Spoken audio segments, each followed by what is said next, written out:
Bienvenidos a Peloton, donde sudar es divertido. ¿Quién dijo que no se puede disfrutar mientras te mueves? Nosotros no. Por eso, tantas personas hacen ejercicio con Peloton, para adaptarse y mantenerse al ritmo de la vida que no para. En casa, en el gimnasio, on the go, Peloton nunca te abandona. Ya sea en clases de cumbia rides o fiesta latina runs, corriendo, moviendo, sudando y sonriendo. Únete hoy en onepeloton.com. Encuentra tu ritmo, encuentra tu poder. Peloton. Boombox. Puede que los dirigentes no hagan la unión entre sus odios mentiras. Sobre todo después de la muerte de Gaitán, se formaron grupitos armados liberales. Se desató la violencia porque los liberales quedaron cargados de tigre. El grupo que acompañaba a Echandía fue sorprendido por un piquete de soldados que, sin mediar palabra, abrió fuego. En 1948, Colombia es un país a punto de explotar. Hay descontento entre el campesinado, los obreros de la industria petrolera viven en huelgas y paros, la agitación social es general y la violencia política entre liberales y conservadores llega a su punto de inflexión con el asesinato del caudillo Jorge Eliezer Gaitán.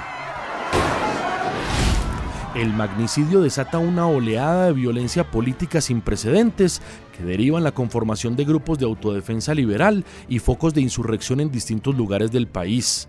La llamada época de la violencia, en mayúsculas, entre 1948 y 1958, según expertos, deja un saldo de 300.000 muertos. Un pacto excluyente entre las élites políticas conjura el conflicto bipartidista, pero abre espacios para la conformación de las guerrillas, entre ellas el ELN. Capítulo 1. Todas las formas de violencia. Yo no sé si el Partido Liberal va a ser dirigido así. Yo lo que sé es que hay un gran pueblo que no lo va a permitir. Y si los jefes son inferiores, y si esta gente sigue cavilando, y si esta gente es incapaz de decidirse, y si hay hombres dirigentes incapaces de dar la batalla de mando y de combate, puede que los dirigentes no hagan la unión entre sus odios, mentiras y hipocresías. Pero el pueblo, el 5 de mayo, el pueblo liberal, unionistas, turbaístas, socialistas, gaitanistas, harán la unión en las urnas contra la oligarquía conservadora.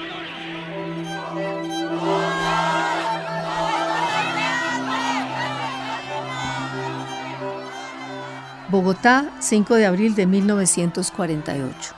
La voz corrosiva de Jorge Eliezer Gaitán retumba ante una muchedumbre exaltada en vísperas de las elecciones al Congreso.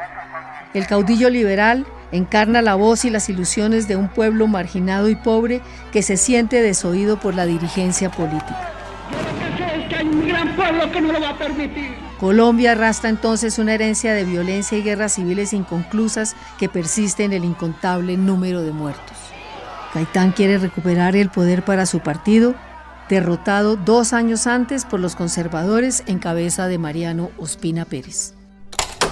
Colombia venía de un gobierno de 16 años, un periodo liberal, un periodo lleno de reformas que creó muchas ilusiones y muchas esperanzas en sectores populares, sobre todo urbanos. Con la derrota de los liberales en el año 46, el entusiasmo popular quedó muy decepcionado. Quien habla es Jorge Orlando Melo, una autoridad en la historia de Colombia. En los pueblos había mucha tensión que se expresaba los días de fiesta en balaceras al aire, conflictos, peleas y de pronto muertos. Había una violencia muy inestable, muy poco planeada, muy desorganizada, y esa violencia había creado un clima de tensión muy grande. En ese clima de tensión, el Partido Liberal se asoció totalmente con Gaitán. El apoyo popular al jefe único del liberalismo es de tal dimensión que todos, partidarios y enemigos, coinciden en que su elección a la presidencia es imparable. El gobierno de Mariano Ospina, entre tanto, maniobra en medio de una gran turbulencia social y política que se agudiza tras la decisión del canciller Laureano Gómez de excluir a Gaitán de la delegación colombiana en la 9ª Conferencia Panamericana que se lleva a cabo en Bogotá con la presencia de representantes de países del Caribe, Centro y Suramérica. un portazo que caldea más los ánimos populares. Colombia es una olla a presión cuya efervescencia se respira en las calles. Y la bomba finalmente explota el viernes 9 de abril a la 1:10 de la tarde.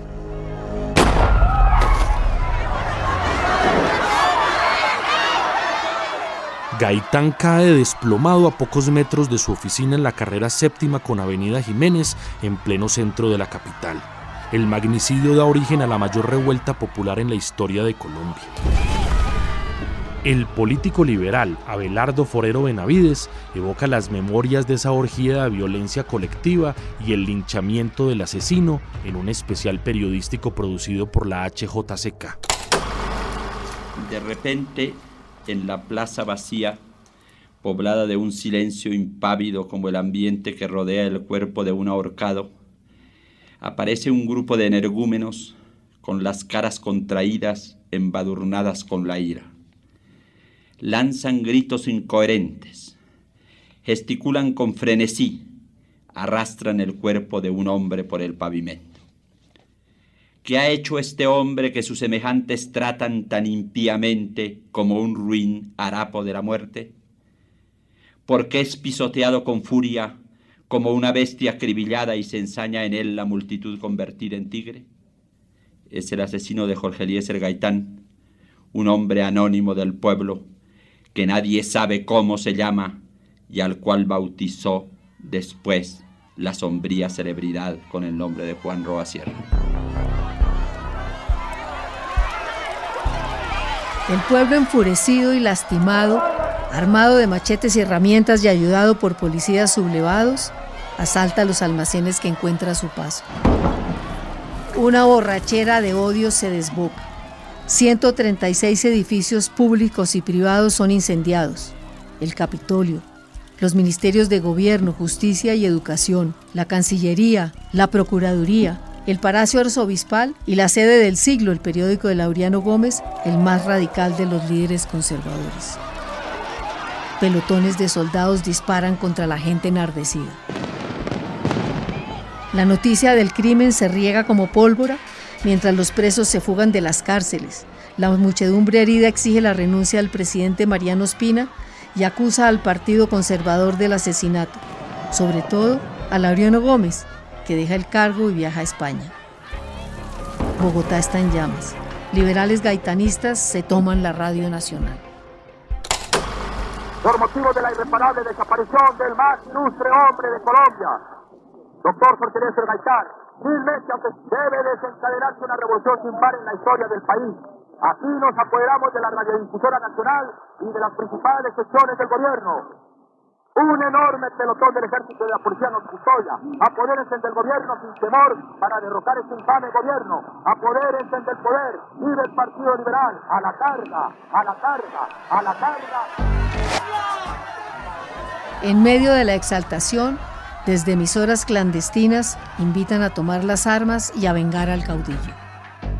Liberales de Colombia, casi sin palabras, por la emoción que se anuda en mi garganta, ante la infausta noticia del desaparecimiento del jefe más grande de Colombia y de América. Yo, como modesto soldado, como vocero del pueblo de Colombia que siente en este momento la desaparición del gran jefe, vengo a invitaros a que toméis las armas, a que forméis batallones y a que marchemos esta noche a vengar en el Palacio de los Presidentes la sangre de Jorge Eliezer Gaitán. En los archivos de señal memoria del sistema de medios públicos del Estado está el registro de esas voces alucinadas y estremecidas que impulsan la revolución. El solio de los presidentes, habremos de retirar al presidente Ospina. Esa es la meta de las aspiraciones de la revolución liberal colombiana. Mientras ello no suceda, no cejaremos en nuestra lucha. No cejaremos en nuestro empeño, no desmayaremos. no nos entregaremos. Las fuerzas reaccionarias no pasarán. Del solio de Nariño se retirará la figura macabra y demoníaca de Ospina Pérez. Entonces habrá triunfado la revolución. Algunas emisoras incluso llegan al desvarío de anunciar la caída del gobierno para alimentar el caos. Pueblo liberal de Colombia, el gobierno conservador ha caído. El doctor Gaitán empieza a ser vengado. Todos los demócratas de Colombia se han apoderado del control de la República. ¡Viva la Revolución Popular Izquierdista Colombiana!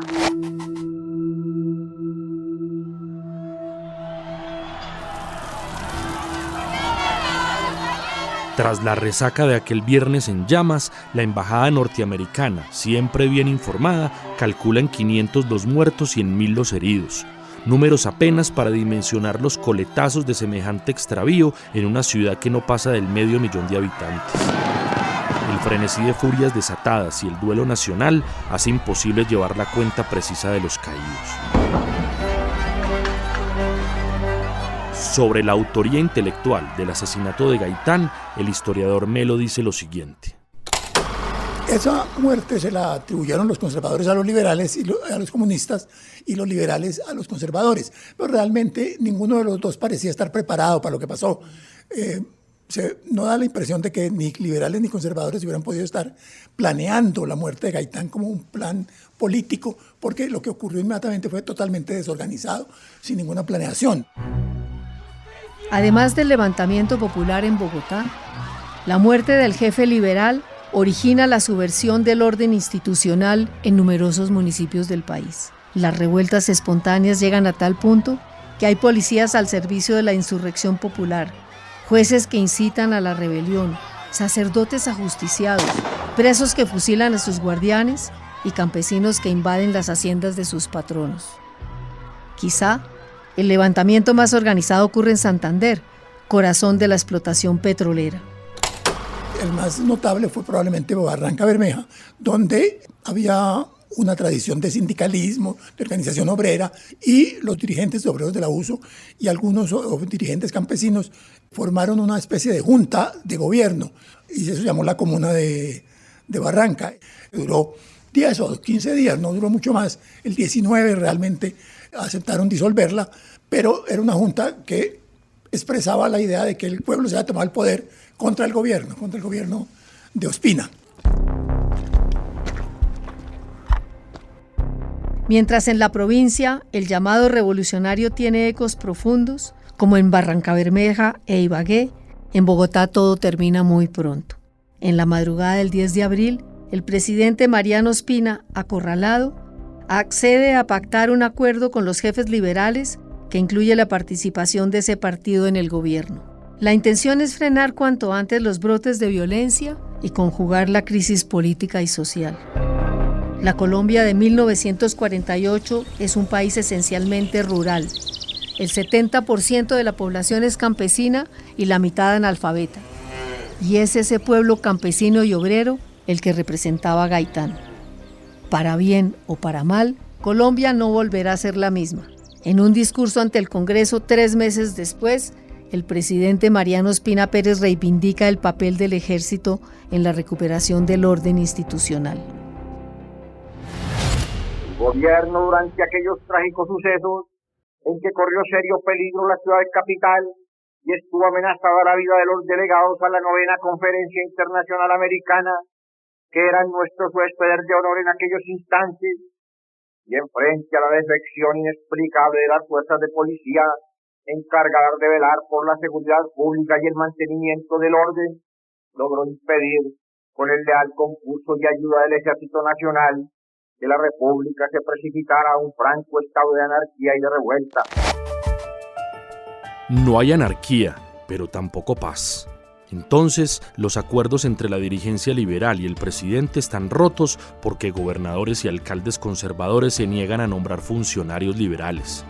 El Partido Liberal se retira del gobierno y el 8 de septiembre de 1949, en medio de un acalorado debate sobre un proyecto para anticipar las elecciones presidenciales, la violencia irrumpe en el Capitolio.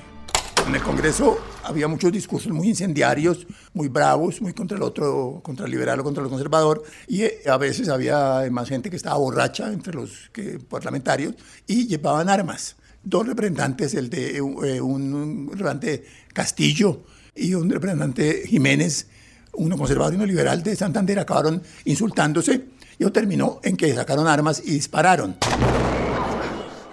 El representante Gustavo Jiménez cae muerto y queda gravemente herido su colega Jorge Soto del Corral, que muere meses después. Más de 50 disparos se oyen esa noche en el recinto. Los liberales anuncian un juicio político al presidente, pero este reacciona, decreta el estado de sitio, ordena cerrar el Congreso, prohíbe las manifestaciones e impone la censura de prensa. En el campo, como respuesta a la represión oficial, liberales y campesinos comunistas se organizan en grupos de autodefensa, sobre todo en Tolima, Sumapaz y los Llanos Orientales. La violencia comienza a reconfigurarse. Desde el año 47, 48, sobre todo después de la muerte de Gaitán, se formaron grupitos armados liberales. Los gobernadores conservadores en general trataron de montar una policía propia para atacar a los liberales. Y así ocurrían distintos actos de violencia inesperados, no calculados, no planeados. No era un gran plan guerrillero liberal o un plan del gobierno, pero sí una cosa muy desordenada en el que había bandas armadas liberales y bandas armadas del gobierno. El historiador y politólogo Carlos Eduardo Jaramillo añade sobre estos tiempos de agitación social y armada. Se desató la violencia. Se desató la violencia porque los liberales quedaron cargados de tigre con su caudillo muerto. La campaña presidencial del 49 se desarrolla en medio de una gran turbulencia social. El sectarismo intoxica todavía más la política. El jefe liberal Darío Echandía retira su candidatura, llama a la abstención y convoca un paro nacional el 26 de noviembre, un día que termina en tragedia. Camilo Echandía, sobrino del jefe liberal, rememora ese episodio. En la mañana de ese día, el dirigente del liberalismo, con el propósito de enterarse de primera mano del estado del paro nacional, salió de su casa en la avenida 39, abajo de la Caracas, con destino al centro de la ciudad, en compañía de sus dos hermanos, Vicente el mayor y Domingo, mi padre el menor, y también de un grupo de seguidores y amigos.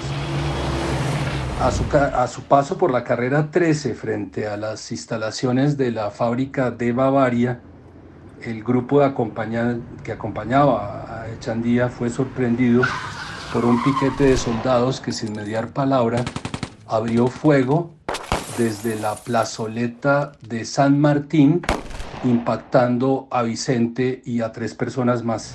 Trasladaron a Vicente a una clínica donde al poco tiempo de haber llegado falleció. Las elecciones que dieron como ganadora a Laureano Gómez se realizaron 2 días después, el 27 de noviembre, al mismo tiempo que el pueblo liberal asistía al funeral del hermano del candidato de la colectividad, que evidentemente por falta de garantías había retirado su candidatura. Laureano Gómez gana sin contendor. El país está bajo estado de sitio. El presidente tiene poderes excepcionales. Sin embargo, su mandato solo dura 18 meses, pues debe retirarse por problemas de salud. Lo reemplaza en calidad de designado Roberto Urdaneta Arbeláez, cuyo gobierno aumenta la represión militar. En el campo, los grupos de corte gaitanista adquieren dimensión de guerrilla. Algunos jefes de las revueltas del 9 de abril son sus líderes. En Rovira, Tolima, el 2 de septiembre de 1952, guerrilleros liberales asesinan a 6 policías, cuyos cadáveres, en un hecho inusual, son trasladados a Bogotá. 4 días después, tras el sepelio, un grupo enardecido del que hacen parte policías incendia las instalaciones de El Tiempo y El Espectador y luego avanza por la carrera 7ª hacia las residencias de los expresidentes liberales Alfonso López Pumarejo y Carlos Lleras Restrepo y les prenden fuego. Los expresidentes se ven obligados a salir al exilio. Nada parece detener la barbarie.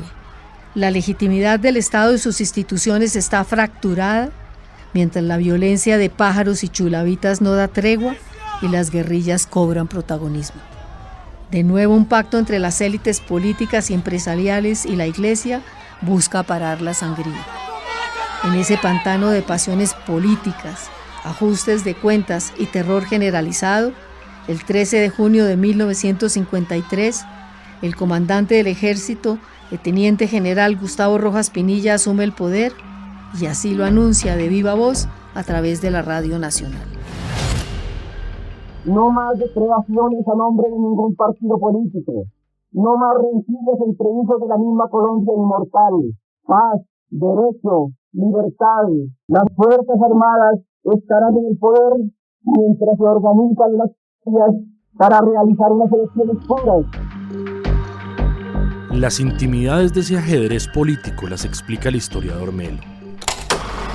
Fue un golpe un poco de adentro, que incluso el mismo presidente Urdaneta no era tan convencido de todas las cosas que quería Laureano. Sí, ya estaba planeado el golpe de los Rojas cuando Laureano más o menos enterado y ya recuperado de su enfermedad decidió que él iba a retomar el poder, y en esa confusión de la retoma del poder fue cuando el mismo Urdaneta vaciló y decidió dar apoyo y permitir que le dieran el golpe sin ningún problema. Por eso no hubo ningún problema en el golpe, no hubo ninguna violencia, no hubo gente del ejército defendiendo al presidente, sino que simplemente llegó el general Rojas Pinilla y asumió el poder.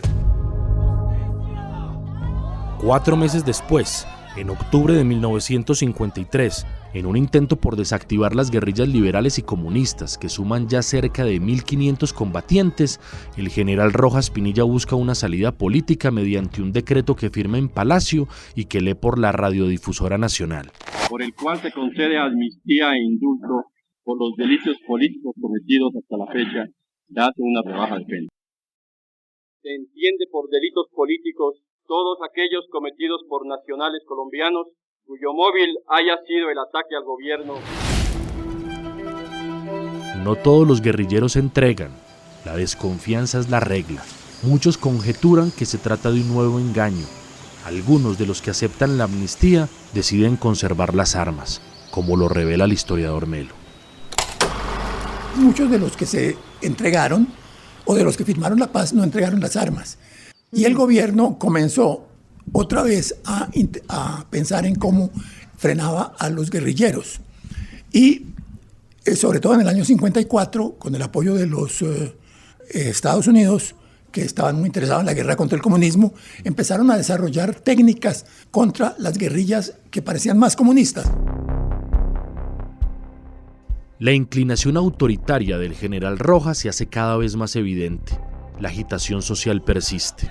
Rojas emprende una cruzada anticomunista, reprime las manifestaciones estudiantiles, implanta la censura de prensa y ordena el cierre de los diarios liberales El Espectador y El Tiempo. En agosto de 1955, tras un enfrentamiento público con el director del Tiempo, Roberto García Peña, el ministro de Gobierno, Lucio Pavón Núñez, justifica la clausura del periódico. El gobierno no permitirá que por indiferencia o por omisión prosperen los gérmenes del mal. Antes que la importancia de una empresa periodística o las lisonjas que implica una melancólica tolerancia, pesan en forma inexcusable sobre los deberes del presidente de Colombia y jefe supremo de las Fuerzas Armadas, la necesidad de preferir la convivencia pacífica de los ciudadanos. En medio del revuelo, el teniente general deja la siguiente constancia contra la prensa en otro mensaje divulgado por la Radio Nacional. A partir del 4 de agosto de 1955, el país ha quedado notificado de que el jefe del Estado está en el Palacio de los Presidentes y no en la redacción de ningún diario. La situación empeora en todo el país. Las guerrillas se organizan más y el gobierno pierde apoyo y legitimidad. En medio de un paro cívico orquestado por las élites políticas y empresariales y apoyado por los sindicatos, El 10 de mayo de 1957, Rojas Pinilla es depuesto por una junta militar de transición compuesta por 5 generales.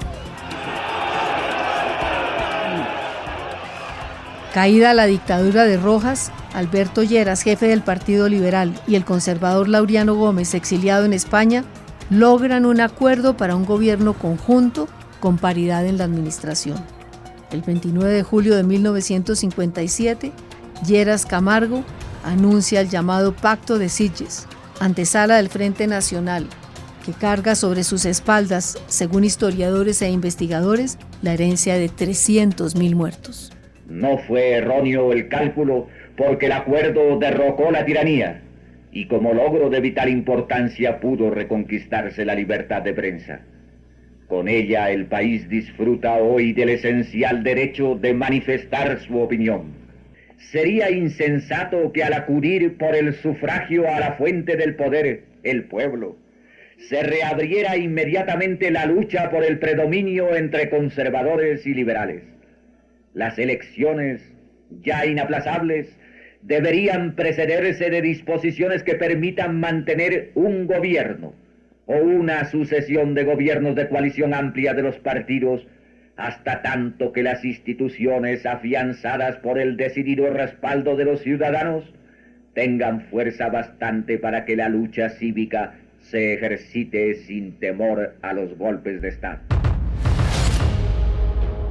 El acuerdo político es sometido a plebiscito el 1 de diciembre y es aprobado por más del 90% de los votantes. Nace así un nuevo orden, una especie de partido único sin oposición, que si bien logra apaciguar la violencia bipartidista, sirve de caldo de cultivo para el desarrollo y expansión de las guerrillas de orientación marxista que vienen larvándose en territorios liberales. Una de ellas se ubicará en Santander, el Ejército de Liberación Nacional, ELN, hoy la guerrilla más antigua de América Latina. Y el primer grupo guerrillero post-revolución cubana en Colombia se llama el Movimiento Obrero Estudiantil Campesino, el MOEC. Se da la influencia muy grande del Che Guevara. Hace una organización para luchar por la liberación nacional. La Revolución Cubana y su influencia en la génesis del ELN. Todo esto en el episodio 2 de este podcast.